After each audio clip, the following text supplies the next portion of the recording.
अगर बेलपत्री पूर्ण ना मिले,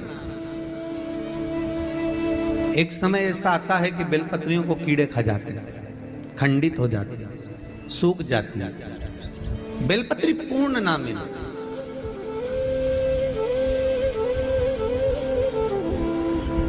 तो क्या हम खंडित बेलपत्री भी शंकर को समर्पित कर सकते हैं? देखिए प्रश्न कितना सुंदर है। उसका प्रश्न केवल एक व्यक्ति के लिए ये प्रश्न नहीं होता, ये प्रश्न जो करे जाते हैं ये जग कल्याण के लिए, सभी के लिए। मान लो अगर बेलपत्री साबुत नहीं है, बेलपत्री कहीं कीड़ा खा गया, कहीं बेलपत्री खंडित हो गई, कहीं बेलपत्री में कुछ तकलीफ है, मान लो कीड़ा हो गया या कुछ हो गया और वो खंडित है, तो क्या हम उसको ना चढ़ाएं कि चढ़ाएं? और बेलपत्री मिल ही नहीं रही है और बेलपत्र हमें प्राप्त ही नहीं हो, ऐसी दशा में हम क्या कर सकते हैं? तो शिव महापुराण की कथा कहती है यह भी जरूरी नहीं है कि आप बेलपत्र समर्पित करें। कितना सुंदर कहा है शिव महापुराण की कथा में कि हम ये भी नहीं कह रहे कि बेलपत्र आप समर्पित करें। अगर बेलपत्र खंडित है, टूटी पड़ी है और आपके पास में नहीं है तो शिव जी की चढ़ी हुई बेलपत्र को धोकर शंकर पर चढ़ा दें। उसने दूसरा प्रश्न लिखा, मान लो मंदिर में भी बेलपत्र नहीं हो तो? बहुत अच्छी प्रश्न है ये।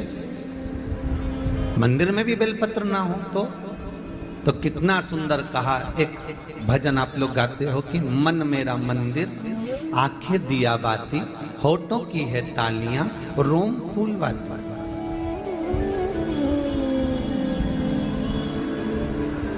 शिव महापुराण की कथा कहती है मान लो अगर ऐसे समय पर बेलपत्र नहीं है तो महाराज भगवान शंकर के शिवलिंग का दर्शन कर कर अपनी ये 3 उंगलियां शिव जी के शिवलिंग को समर्पित करो। कितनी उंगलियां? जम के बोलिए। 3 उंगलियां शंकर के शिवलिंग को समर्पित करिए और बाबा से निवेदन करिए, इसको हमारा बेलपत्र का भाव मानकर आप स्वीकार करिए।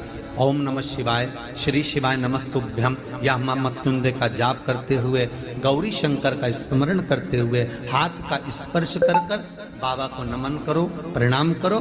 बाबा उस बेलपत्र को भी स्वीकार कर लेता है। बाबा उस बेलपत्र, यहाँ तो कितना शिव महापुराण के अंतर्गत एक लिंग पुराण है। लिंग पुराण के अंतर्गत वर्णन आता है कि आप अगर आपके पास में शिवलिंग भी नहीं है, आप किसी नदी में स्नान कर रहे हो तो अपने अंगुष्ठ को आगे कर कर आप उस पर भी जल चढ़ा सकते हो। भगवान शंकर उसको भी स्वीकार कर। आप किसी नदी का कंकर उठाकर अपने हथेली में रखकर उसको भी जल चढ़ा सकते हो, भगवान उसको भी स्वीकार कर।